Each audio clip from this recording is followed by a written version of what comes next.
I'd like to run a little experiment. Before you get any further into this video, I want you to choose between two options that I'll give you in a second. There is a wrong answer. Once you've made your choice, leave it in the comments before continuing, or maybe just write it down if you don't want to help my engagement. You can use any logic, any reasoning, any arbitrary justification to help you make your choice. The only rule is that you must choose. There obviously won't be any punishment if you don't, but that will also be a choice in itself, so make it at your own risk. Alright, here we go. Feel free to pause the video and take as much time as you need to think about it before making your decision. I'd like you to choose between option A and option B. Remember, one of these is wrong. I'll tell you which at the end of the video. Go ahead and pause now, if you need to. Okay, you should have chosen by now. Are you confident in your answer?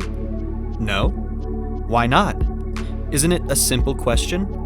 What if I told you that most people chose option B? Does that make you feel better about your answer? Maybe you want to change it. You can if you'd like. Delete your comment and pretend you never made it, that you were always on side A or B, whatever this new factoid has convinced you of. I get it. You want to make the right choice, nothing wrong with that. Now, whatever you choose, and however many times you change it, eventually, you'll either reach the end of this video or stop watching it before then.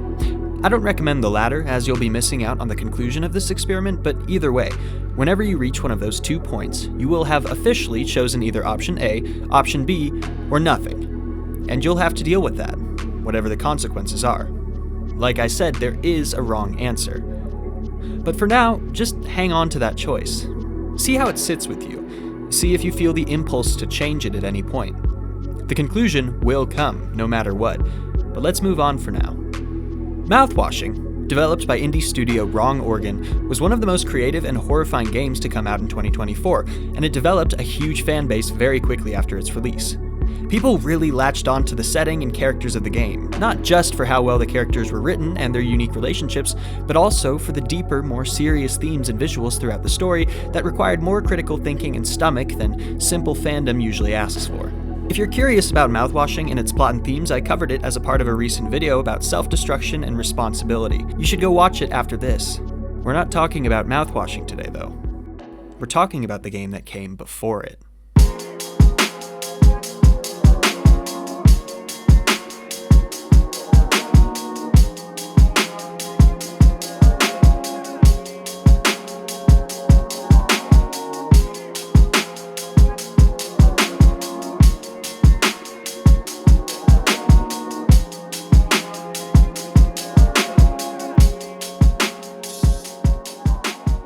How Fish is Made feels strange from its very first moments. The starting menu opens to reveal a sardine falling endlessly down a metallic-looking shaft. This sardine is you. Once you elect to begin the game, the sardine finally reaches the end of his fall. You don't swim in How Fish is Made, despite your aquatic nature. No, this game is, partially, about being out of place and unsure. It is in a fish's nature to swim, so already, from your very first moments in game, you're already on edge, flopping damply around as you gain your bearings, as literal a take on fish out of water as you'll ever get. After just a few moments, you meet another, slightly larger fish, who asks you, with no further context, whether you'll be going up or down, option A or option B. From this initial conversation, you learn the main crux of the game's narrative. At the end of whatever path it is that you're flopping through, you'll have to make a choice between going up and going down. Every other fish you encounter is being asked to make the same choice, and no fish who makes their decision ever comes back from it. For that reason, there's a lot of uncertainty attached to this decision. As this initial fish states, even the oiliest of us have to make the decision, so don't flatter yourself with your choice. After which, he asks you for the first time to make your choice, up or down. Whatever you choose, he asks if you're sure. The game plays an interesting trick here with its selection of choices. The game could have just as easily made your options left and right, or gone with my route and just said A or B, but no, it goes with up or down. Why is this? The setting that you're in is industrial and cold in a way that really resembles a factory, though that's not a concept any of the fish that you meet are familiar with. Mix this with the knowledge that the game you're playing is called How Fish is Made, and you might start to wonder whether you're being processed for consumption, if somewhere down the line you're going to meet the business end of a cleaver or blender. This uncertainty, by itself, is already kind of the main theme of the game, but it pushes that further by complementing its potentially mortal debacle with word choice that is very evocative of the themes of the afterlife. When people say something like, "He's looking down on us from above," they're obviously talking about something like heaven, a place that good, devout people go when they die. The inverse obviously being hell down below. So, as you flop towards an ending that all the other fish are putting such dramatic weight on, it feels pretty certain that you're hopping towards your death. If not literally, then at least metaphorically. Before you die, though, you get to choose where you go. Which of course raises the question, why would I choose to go down? And that's a great question that we'll get to in a little bit. We're not at the ending yet. By the way, are you still confident in the choice you made earlier, between option A and option B? Good, good. Personally, I would have chosen A, but that's just me.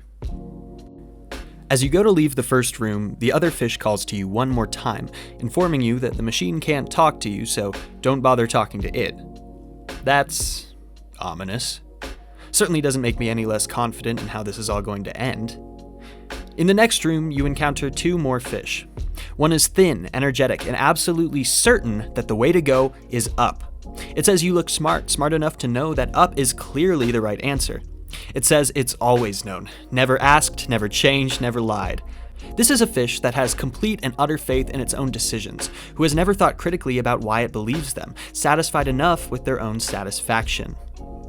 The other fish you meet in the room is much larger and trapped in the rings of a six-pack, though he assures you that it's actually his throne of inspiration, a throne that clung suddenly to him one day, as do all of his ideas which he clearly means to call undeniable, a word he cannot find in his oily brain, so he instead loudly calls undentable.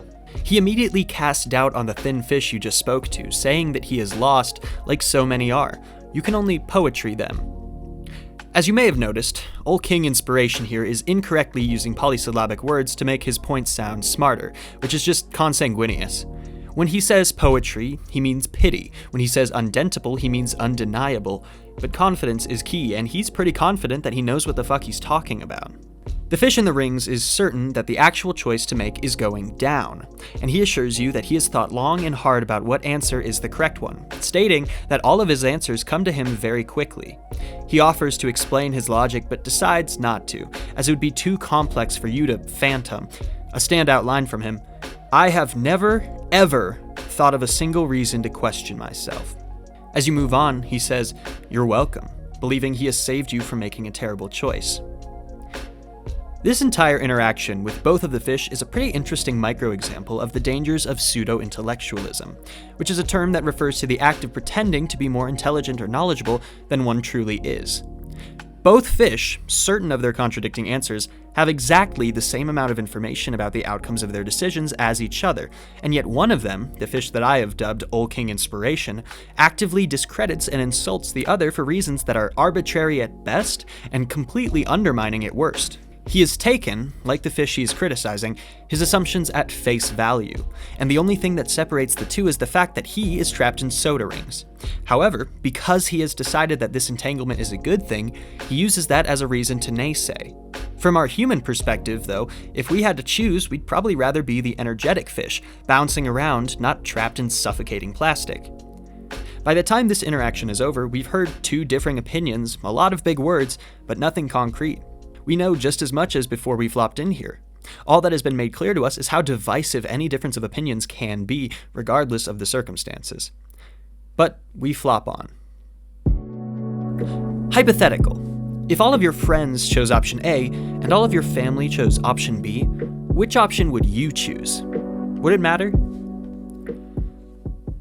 In the next room, we meet a fish who's going through a sort of crisis by himself. See, the fish's best friend decided to go down, but his family went up. Now, the fish is stuck trying to decide who to go with. His family is large and not super connected, but he still thinks of them as the most important thing to him. The fish is mad at his friend for making the decision he made and forcing the anxious fish to decide between the two. For some reason, he does not seem upset at his family for making the choice they did. The fish feels that going down is wrong, but he doesn't trust his friend to still respect or like him if he makes a separate decision. He says, I don't want to choose if I can't know exactly how it will turn out. After explaining all the circumstances to you, the anxious fish asks you to make the decision for them. Whatever choice you make, he's grateful in a way that doesn't make me feel great. It's a tragic little story that encapsulates another one of the main themes of this game, also the title of this essay, the terror of not knowing. In the face of an already difficult decision, it's that much more frustrating to have your choices further complicated by different people you care about having different beliefs. It forces you to consider not only what option you think is best, but whether or not your own beliefs are more important than sticking with the people who are close to you. In this case, it's a very permanent, potentially life or death situation, but as I'm sure many of you are familiar with, it's also a very real position that most people have to deal with to some degree during their lives, sometimes in very intense ways, other times in very casual situations. Maybe your family has been pushing you towards a career path you're not interested in. Maybe your friends are going to a political event that you disagree with. Maybe your partner or spouse wants something out of your relationship that you don't want. Whatever the case, you have to weigh the value of sticking to your guns against the value of being with your community. This dichotomy is often used by powerful groups as a manipulation tactic, this all-or-nothing mindset that places extreme weight on one side of the spectrum or the other to influence you to do what they want. In this fictional, fish-based scenario, though, it's a completely open choice.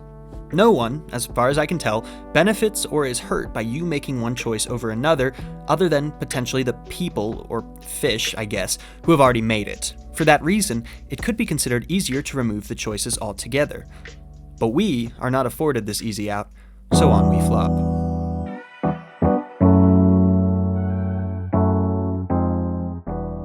The setting becomes a little more complicated to parse after this room. We fall down this pit of seemingly organic material that simply would not be present in a real-world fish factory, so the hard and fast rule of treating this like a journey to the slaughter stops being effective. Nothing's ever simple. At the bottom of the pit is a fish trapped in a used condom.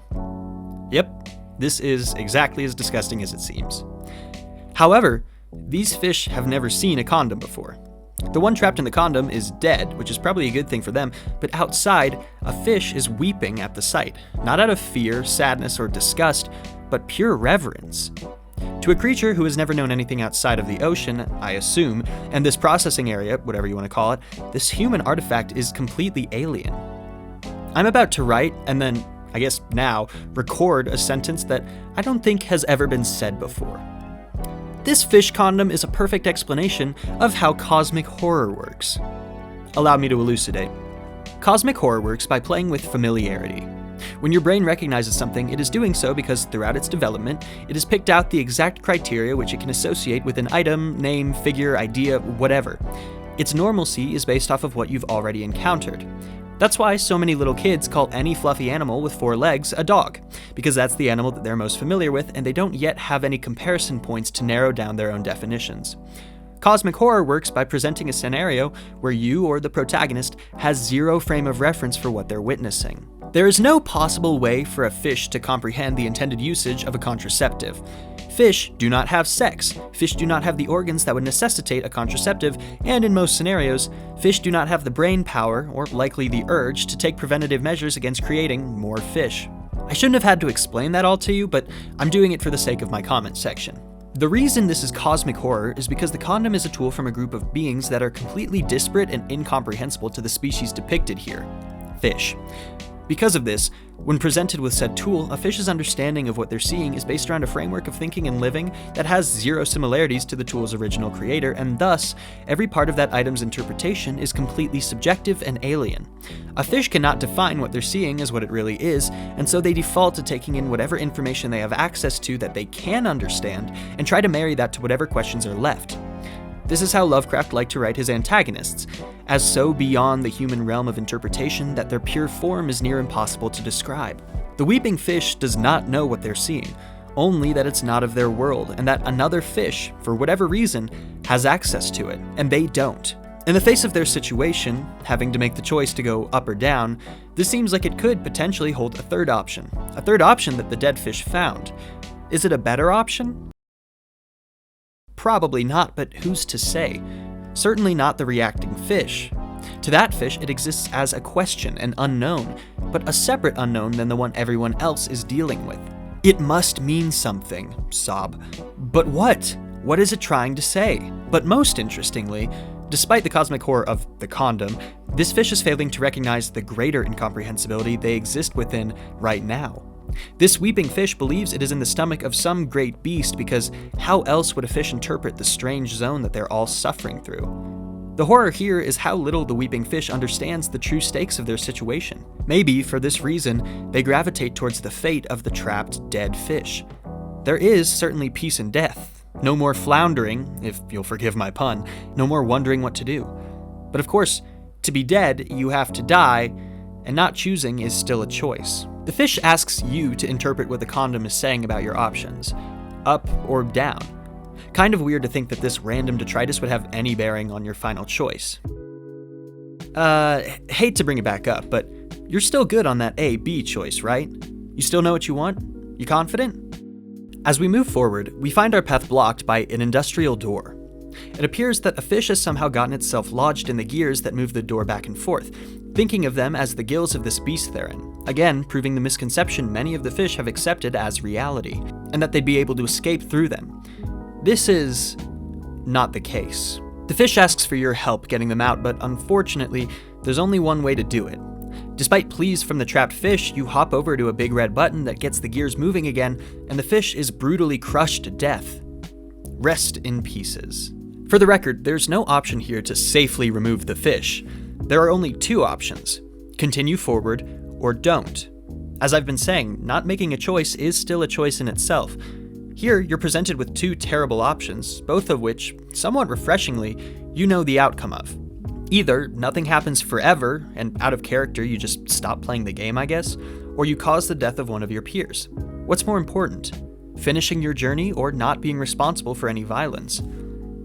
That kind of reminds me of the plot of another game. If you make the violent choice, the door opens and you get to keep moving. Things start getting extra gross now, as you pass through this strange, wet room that I swear you can hear voices talking in. I can't tell what they're saying, but they're saying something. This isn't the language of fish, this is English. Our next encounter is with a large fish that has a parasite living in its mouth. When you talk to the fish, you're actually talking to the parasite, who speaks positively, claiming to have a mutual relationship with the fish whose tongue he has replaced. He speaks in platitudes about passion and life, saying that he himself is passionate about friendship and being there for people. It's interesting. This is a real type of parasite known as Symathoa exigua, or the tongue-eating louse. The way it functions is by using its claws to cut off the flow of blood to a fish's tongue, causing it to become necrotic and fall away, at which point it attaches itself to the stump and becomes the fish's new tongue. Interestingly, after this point, it doesn't hurt the fish anymore. The inclusion of this character is hard to parse, but I don't think it takes too much effort to recognize that this louse is speaking for its host in a way that is very forgiving towards their parasitic relationship. It's making claims of normalcy, of mutual benefit, promises about the nature of their situation that the tongueless fish has no way of denying.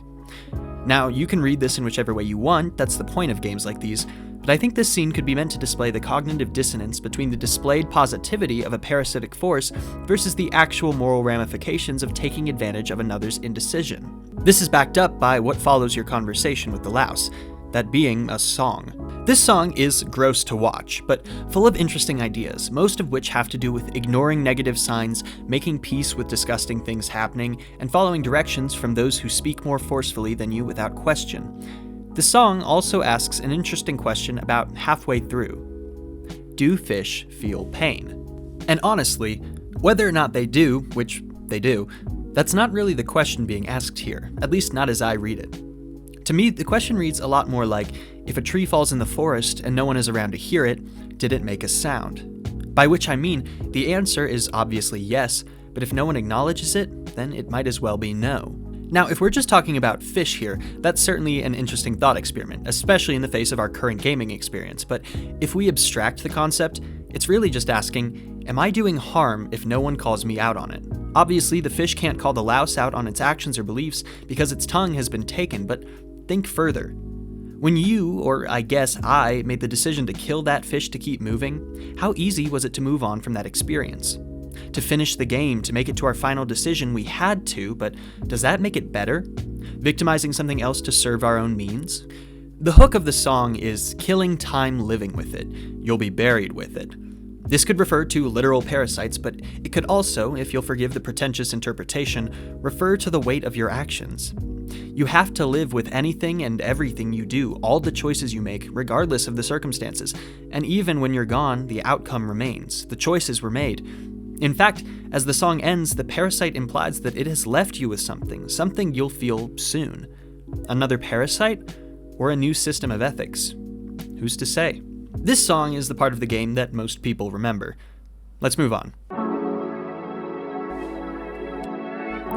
At this point, I have no idea what kind of place we are in. There are bones in this tunnel? Why? We also pass a pile of dead fish all gathered in some basin area, which is unsettling, but not as unsettling as the tryptophobia-inducing Hall of Lotus Pods, whose seeds twitch and shake like eyeballs. Magnus Archives reference? They ask, abstractly, if you deserve it, if you can live with it, likely referencing your ability to make a choice at all.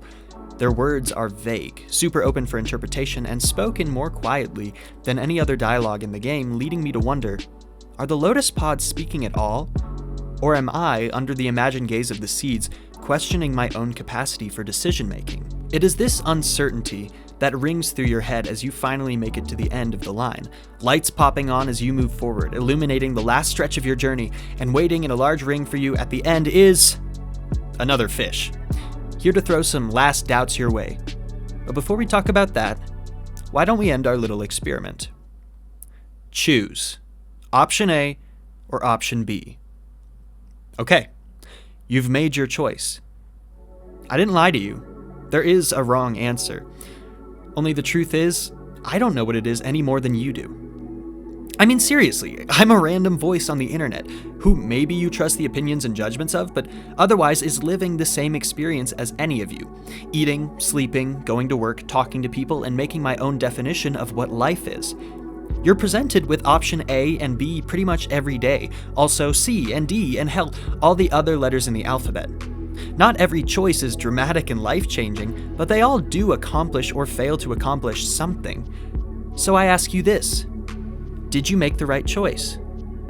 Maybe you're waiting for me to tell you, but guess what? Anyone who tells you they know the right choice for your life is lying. Because they're guessing, or they're hoping, or they're projecting. No one can fully comprehend the consequences of even their simplest actions because life is too complicated and subjective to quantify in that way.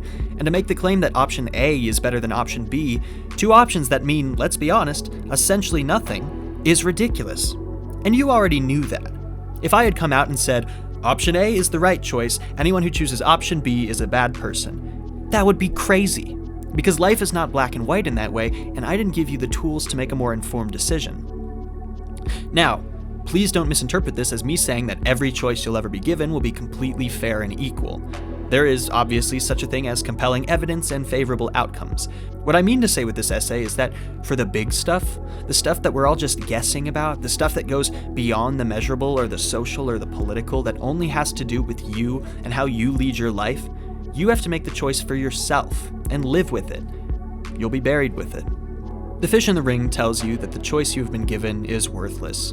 It doesn't matter whether you choose to go up or down. What matters is sticking to what you believe in, and not changing your mind for other people. This is also not true. He laughs at you for believing this. You expect, finding this fish in such a dramatic place, to be given some kind of clarity here, some explanation that makes the whole of the game make sense, but like every other fish you've encountered, this is just some guy saying what he believes. And he believes that the experience hasn't been about your choice, but rather the fact that you get to make it. But by now, I probably don't have to explain to you that stubbornness isn't the point of the game. It's just another choice you can make within it. And by now, I think it's absolutely expressly clear that the entire game, hopping through the machine, has simply been a metaphor for life. You can't talk to the machine, it's not going to respond, just in the same way you can't talk to the concept of life. Maybe you stuck with what you believed. Maybe someone changed your mind. Maybe you lied to every person you met and told them what they wanted to hear. Who's gonna know? Who's really gonna care? No one comes back from the machine. You can't prove anyone right or wrong once you're gone, so you have to stop doing it for them. There's one more fish you can interact with before making the choice, one who agrees to go first and yell back to you, telling you what he sees before he's gone, but he says the same thing no matter which path he chooses. You're in just the same place as you were in the beginning, forced to make a choice you have no way of knowing the outcome of. And I won't tell you what happens after you choose. You'll just have to find out for yourself.